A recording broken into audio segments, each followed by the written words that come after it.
Bruce Lee received a phone call 3 hours before he died. The person on the other end never spoke, and their identity remains unknown to this day. Hong Kong, July 20th, 1973, Friday afternoon, 2:15 p.m. The heat is suffocating. Summer in Hong Kong means temperatures pushing 35 degrees Celsius with humidity so thick you can taste it. The air doesn't move, just hangs there, heavy and wet, making every breath feel like work. Bruce Lee sits in the living room of actress Betty Ting Pei's apartment in Kowloon Tong. He's here for a meeting about his next film, Game of Death. Producer Raymond Chow is supposed to arrive soon. They're going to discuss the script, the fight sequences, the budget, normal business, routine meeting. Nothing unusual about it. Bruce is tired, not just physically tired, deeply tired. The kind of exhaustion that sleep doesn't fix. He's been pushing himself relentlessly for months. Training, filming, promoting, building an empire, trying to be everywhere at once, trying to be everything to everyone. The pressure is crushing. But Bruce doesn't know how to slow down, doesn't know how to say no, doesn't know how to stop. He's wearing simple clothes.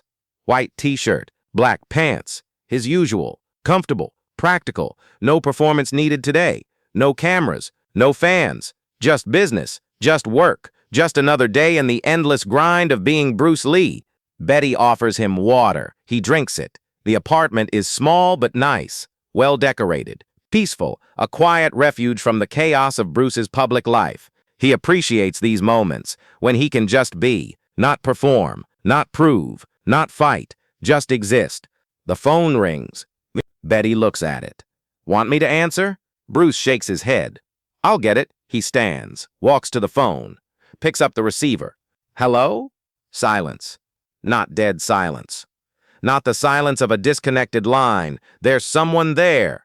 Bruce can hear it. The faint sound of breathing. The almost imperceptible presence of another person on the other end. Someone listening. Someone there, but not speaking. Hello, Bruce says again. Louder this time. More direct. Still nothing.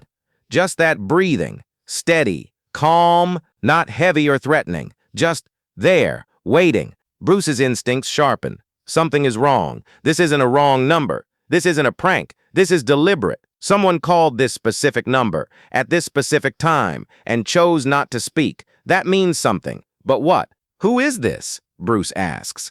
His voice is controlled but firm.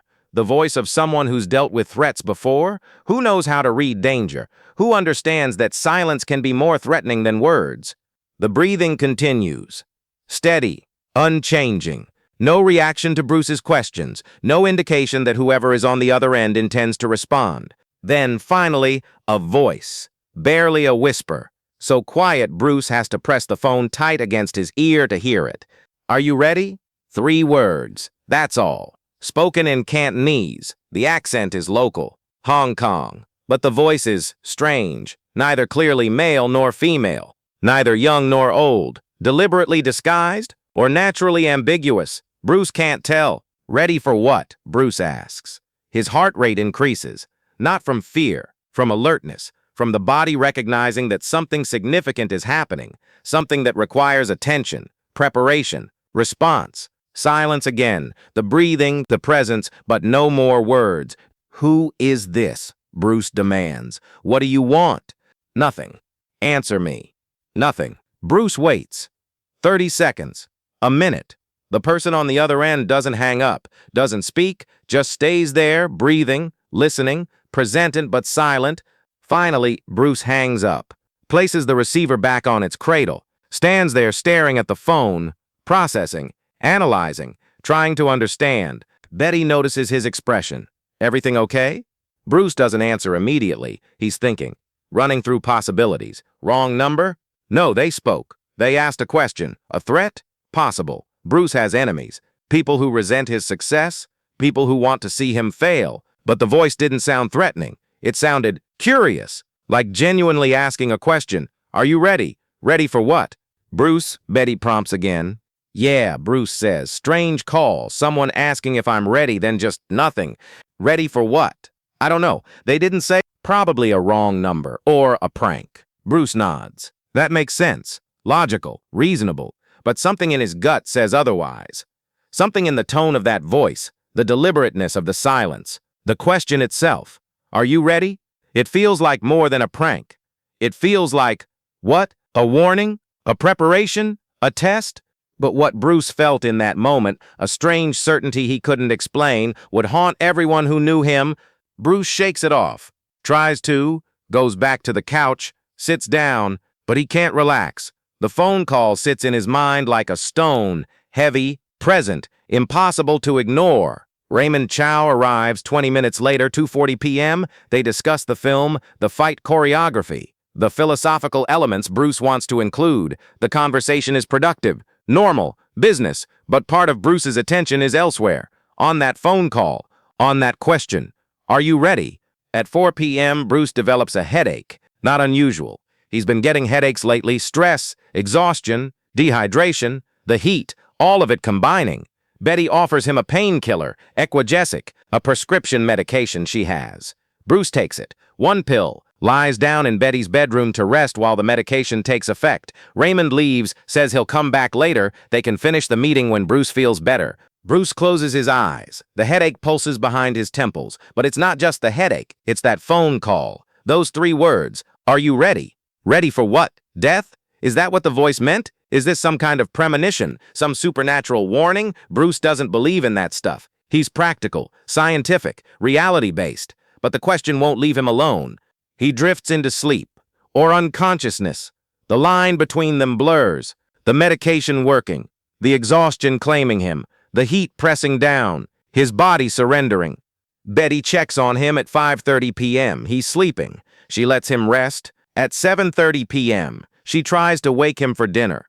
He doesn't respond. She shakes him. Nothing. She slaps his face lightly. Nothing. She calls his name. Loudly. Nothing. Panic sets in. She calls Raymond Chow.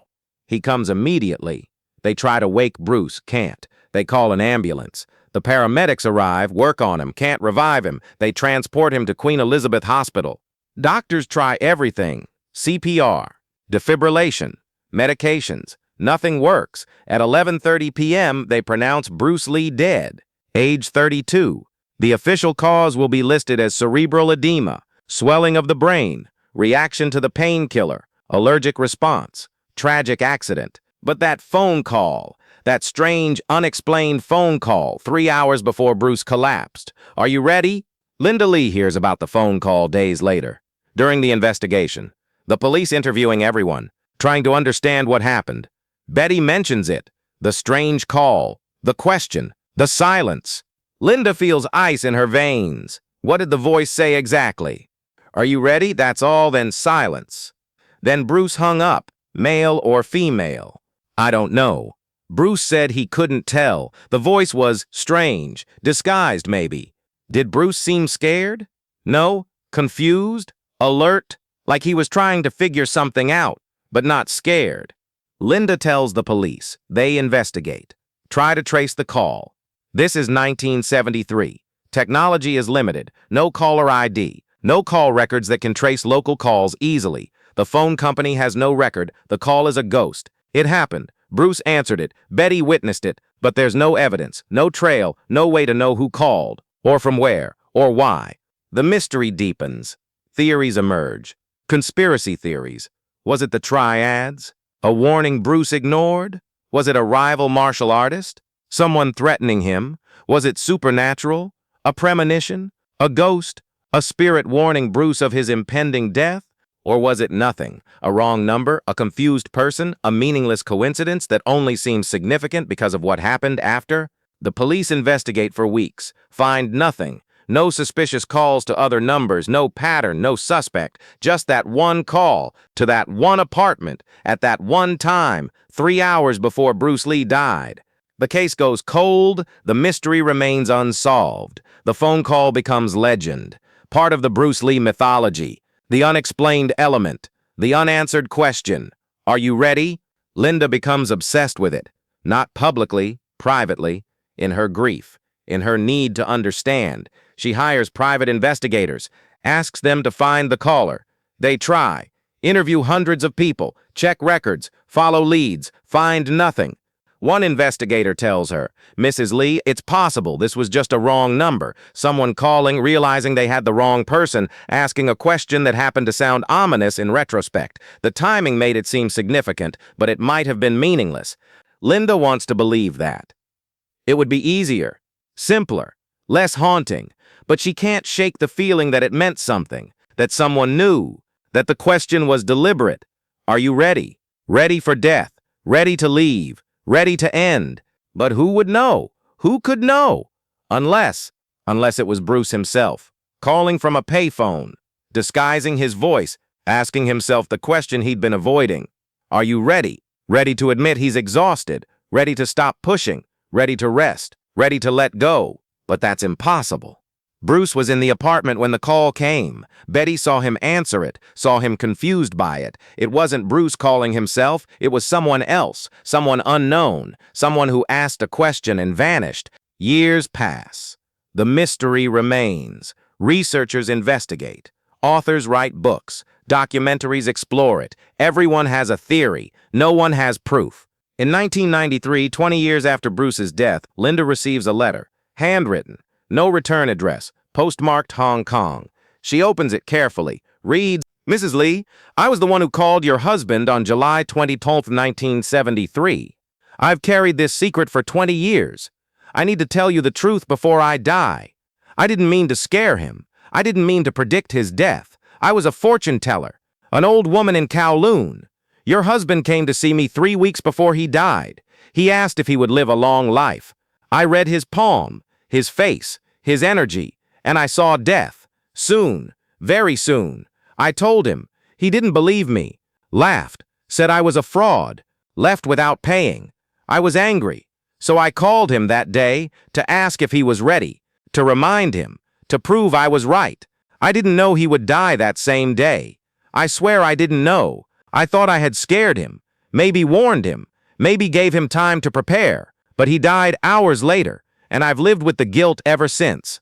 I'm dying now. Cancer. I needed to tell someone, to confess. I'm sorry. I'm so sorry. I didn't mean for it to happen. I just wanted to prove I was right. Please forgive me." The letter is unsigned. Linda tries to trace it, hires investigators again. They find nothing. No fortune teller matching the description. No records, no leads. The letter might be real, might be fake, might be someone seeking attention, might be the truth. There's no way to know. Linda keeps the letter, shows it to very few people. Brandon reads it before he dies. Shannon reads it years later. Both have the same reaction. Do you believe it? Linda's answer is always the same. I don't know. Part of me wants to, part of me doesn't. The truth is, it doesn't matter who called. What matters is the question. Are you ready? We're never ready. For death, for loss, for the end. It comes anyway, whether we're ready or not. Maybe that's the lesson. Not to be ready, but to live like you might not get another day. Bruce did that. He lived fully, completely, intensely, every single day. Maybe that's why the question doesn't haunt me anymore. Because Bruce was ready, not because he knew he was dying, because he lived like he was alive. The mystery is never solved, the caller never identified, the question never answered. But the legend grows. The phone call becomes one of the great unexplained moments in Bruce Lee's story, along with the fight that never happened with Wong Jack Man, the techniques he never taught publicly, the films he never made, the years he never lived. Are you ready? 3 words. A whisper. A mystery. A ghost. Bruce Lee received that call at 2:15 p.m. on July 20th, 1973, died at 11:30 p.m. the same day, 9 hours. That's how much time he had left. Was he ready? Nobody knows. Bruce never answered the question, just hung up, went about his day, took a painkiller, lay down, never woke up. Maybe he was ready.